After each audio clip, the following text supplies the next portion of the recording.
Saya melihat bahwa bencana ini tidak disebabkan oleh alam, tapi disebabkan oleh keserakahan, kerakusan, dan keegoisan manusia.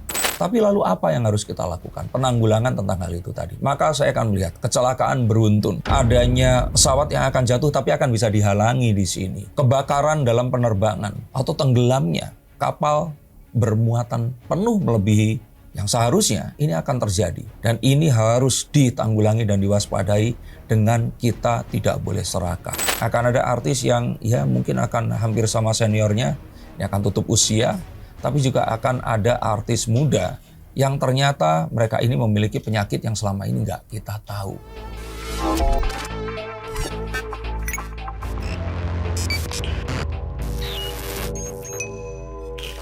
Nah, terkait matahari, katanya ada berita-berita ini akan ada internet mati karena badai matahari. Gimana prediksi?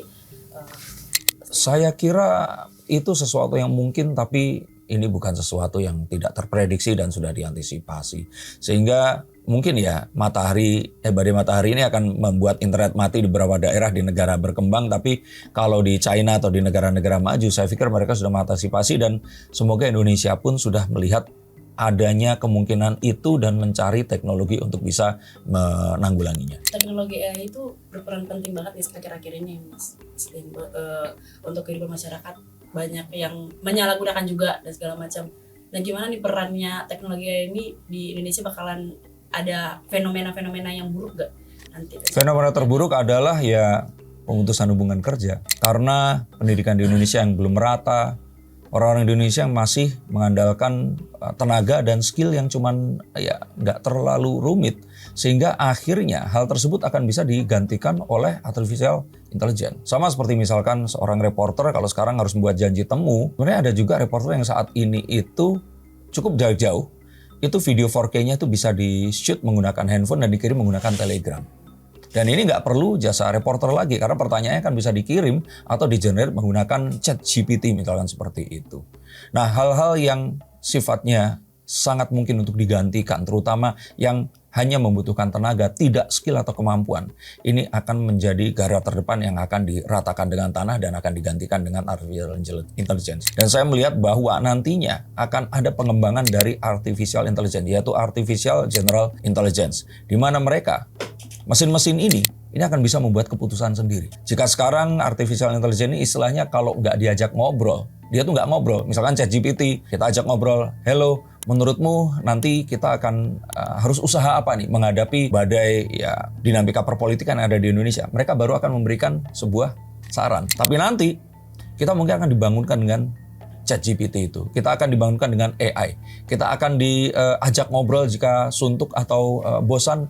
Bahkan saya mungkin takut tingkat pernikahan akan turun. Karena orang lebih baik akan curhat pada AI.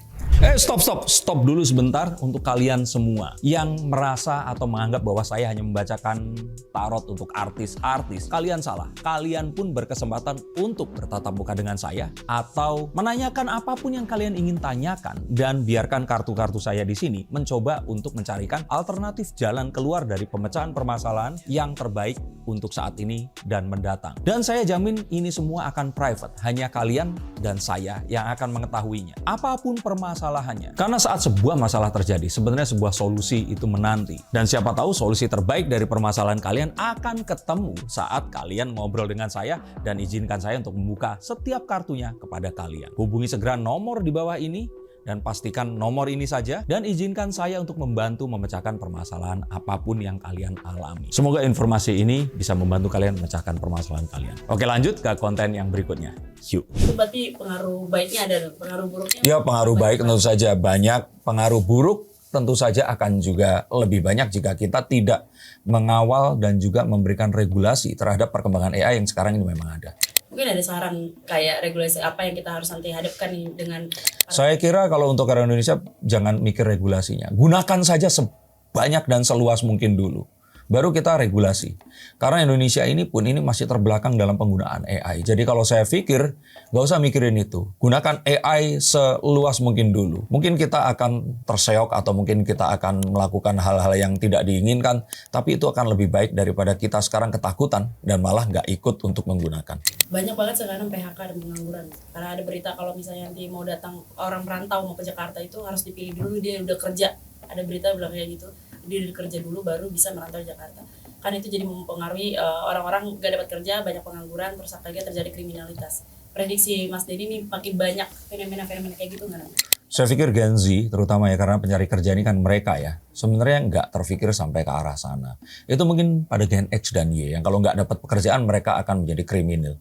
Saya pikir sih mereka ini lebih melek teknologi.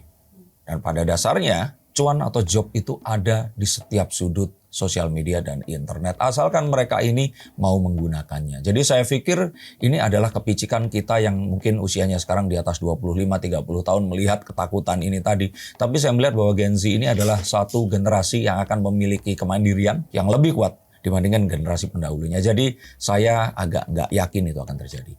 Kalau judul Mas, judul masih berpengaruh besar nggak? Nah, judul ini sesuatu yang saya melihat ini menuju ke kehancurannya. Karena orang akhirnya akan menyadari bahwa hal tersebut itu sebenarnya tipuan. Jadi bukan judi loh, itu sebenarnya adalah tipuan. Jadi orang judi saja itu ditipu oleh judi online ini tadi. Dan kita tahu bahwa sebenarnya nanti pemerintah akan menjalin sebuah kerjasama dengan negara seperti Kamboja, di mana mereka ini akan menertibkan para regulator atau pembuat judi online yang selama ini menyasar Indonesia dan mencoba untuk menertibkan warga negara Indonesia yang ternaturalisasi atau pindah ke Kamboja dan memanfaatkan pengetahuan mereka untuk mengeruk keuntungan dengan cara yang tidak tepat ini tadi. Nah, ada nggak sih pengaruh alam nih Mas? Kalau kita tidak bisa melestarikan alam atau kita tidak berini dengan leluhur kita alam. Kalau kata spiritual seperti itu, hubungannya dampak sama emosional manusia melakukan tindakan-tindakan jahat. Kayak jadinya Indonesia hancur gara-gara lo nggak ini sama alam gitu. Spiritual, hal-hal yang berhubungan gaib, ini hanyalah perbedaan bahasa orang dulu dan orang sekarang. Sama seperti saat saya orang Jawa yang kalau saya ketemu dengan orang tua saya menggunakan bahasa Jawa yang halus. Dan saat saya ketemu dengan teman sebaya saya dengan bahasa Indonesia. Dan kalau saya ketemu dengan Gen Z dan Gen Alpha, mereka ini suka sekali menggunakan bahasa Inggris. Tapi apa yang disampaikan itu tetap sama. Saya melihat menggabungkan semua kebijaksanaan atau wisdom ini, yaitu misalkan kita tahu bahwa ini adalah tahun ular. Maka kita tahu bahwa ular ini memiliki kelebihan untuk mengalahkan kekurangannya dibandingkan hewan-hewan yang lainnya. Dalam Xiao, China, ular adalah satu-satunya hewan yang tidak memiliki kaki dan tangan. Betul? Tapi dia termasuk yang mematikan dan cerdik. Nah, di tahun ini kita diminta untuk menjadi lebih cerdik. Tidak fokus pada kekurangan, tapi menggunakan kelebihan kita. Dan kita harus pandai untuk menavigasi. Walaupun kita sedang di tanah. Dan yang paling penting di sini adalah ular itu memiliki kemampuan yang juga tidak dimiliki oleh hewan yang lain, yaitu melepaskan kulit tuanya dan menjadi muda lagi. Jadi kemampuan kita untuk bertransformasi, melihat sebuah perubahan dan merubah diri kita menjadi lebih baik, ini adalah kemampuan ular yang harus kita adaptasi. Nah, kita juga harus sadar bahwa alam ini sudah ada jutaan tahun sebelum kita ada di sini. Kita harus tahu bahwa kita hanyalah tamu bagi mereka. Dan kita harus mengerti bahwa perusakan terhadap alam itu adalah perusakan keseimbangan yang akan juga membunuh diri kita. Ada sebuah penelitian di Amerika yang mengatakan bahwa pohon-pepohonan di dalam hutan ini ternyata saling berbisik satu dan yang lainnya. Jika ada satu pohon yang dipotong dahannya, maka tiba-tiba pohon yang lainnya itu mengeluarkan duri untuk menghindari bisa dipanjat. Nah, kita harus tahu bahwa mereka ini pun hidup. Dan inilah yang ingin disampaikan oleh leluhur kita dulu. Makanya mereka memberikan sebuah pengandaian pada apapun yang mereka ini lihat dan memiliki energi. Lautan ada Nyi Roro Kidul. Nanti pohon yang besar ada genderuwo di sana. Kalau pohon kelapa dibilang ada kuntilanak dan sebagainya. Ini sebenarnya adalah sebuah pensifatan yang harus kita waspadai. Dan bisa kita tanggulangi saat kita melihat ada hal-hal yang sudah ada melebihi kita ada di dunia ini tadi. Maka hal seperti ini jika kita pelajari, kita akan bisa terhindar dari apapun yang ada. Bahwasanya bencana ini ditimbulkan oleh keserakahan manusia, itu adalah jawaban yang memang selalu akan terjadi. Saya melihat bahwa bencana ini tidak disebabkan oleh alam, tapi disebabkan oleh keserakahan, kerakusan, dan keegoisan manusia. Maka kalau misalkan ada kecelakaan antara Bandung dan Jakarta, itu karena kita egois membangun jalan tol di sebuah turunan lembah yang sudah ada angin dari sejak ribuan tahun yang lalu di situ gitu loh. Lalu kita memberikan bentuk-bentuk makhluk hidup di situ. Ada sebuah raksasa yang berkaki besar yang meniupkan sesuatu. Itu hanyalah gambaran. Tapi lalu apa yang harus kita lakukan? Penanggulangan tentang hal itu tadi. Maka saya akan melihat kecelakaan beruntun. Adanya pesawat yang akan jatuh tapi akan bisa dihalangi di sini. Kebakaran dalam penerbangan atau tenggelamnya kapal bermuatan penuh melebihi yang seharusnya ini akan terjadi. Dan ini harus ditanggulangi dan diwaspadai dengan kita tidak boleh serakah. Jika ternyata kondisi seperti ini, caranya bagaimana? Kita tidak mengembangkan bisnis dulu. Kita tidak membeli barang-barang yang nggak kita butuhkan. Kalau Anda cuma ingin membeli barang, urungkan itu. Kita pegang uang, kita pastikan kehidupan ini aman, kita tidak serakah, maka alam akan ramah. Maka bencana hidrometeorologi ini nggak akan terlalu ada, tapi tetap diwaspadai karena sesekali di Indonesia tentu saja akan ada badai, akan ada air laut yang akan meningkat, dan juga orang-orang yang masih buang sampah, terutama di dataran tinggi yang menyebabkan kali nanti akan terus kemudian meluber dan alirannya akan menuju ke kota-kota yang ada di muara seperti Jakarta. Pasti dari awal bulan kemarin itu selalu ada hujan panas kan, hujan lokal gitu. Yang itu kan bikin sakit kan. Ada fenomena penyakit gak sih nanti?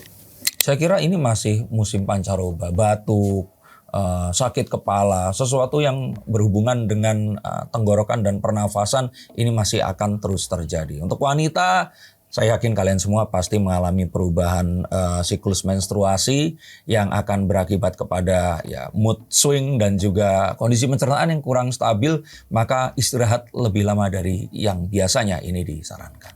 Kasus narkoba ini masih akan tetap ada, tapi sekali lagi dan lagi ini yang tertangkap ini residivis, orangnya masih sama. Ini kenapa? Karena para bandar narkoba ini mulai kesulitan mencari mangsanya, dimakan oleh judol. Jadi orang-orang yang menjadi mangsa baru ini mulai hilang karena mereka ini uangnya diambil judol. Nah akhirnya mereka memangsa orang-orang yang lama. Maka kita lihat kemarin artis FA itu tertangkap lagi. Atau musisi Gaek itu juga tertangkap. Jadi saya melihat bahwa narkoba ini masih menyerang kepada orang-orang yang residivis. Nah tapi harus hati-hati. Kematian yang ditimbulkan karena usia, sakit jantung ini juga akan ada. Dan artis senior yang kemarin meninggal seperti Titiek Puspa itu bukan yang terakhir. Akan ada artis yang mungkin akan hampir sama seniornya, ini akan tutup usia. Tapi juga akan ada artis muda yang ternyata mereka ini memiliki penyakit yang selama ini nggak kita tahu. Yang berhubungan dengan imunitas dan juga kondisi tubuh mereka.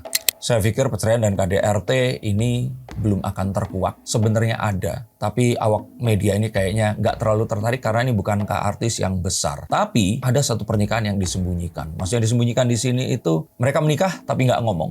Dan ada juga yang sudah cerai tapi nggak juga ngomong. Saya nggak mau sebut inisial, saya bukan tipikal yang seperti itu, tapi kalian akan tahu dalam waktu dekat. Untuk semua penikmat ganjil misteri, kita akan tahu bahwa sebagai seorang Indonesia dan orang Timur, kita ini sangat dekat dengan cerita-cerita atau hal-hal yang berkaitan dengan spiritualisme, supranatural, dan hal-hal yang lainnya.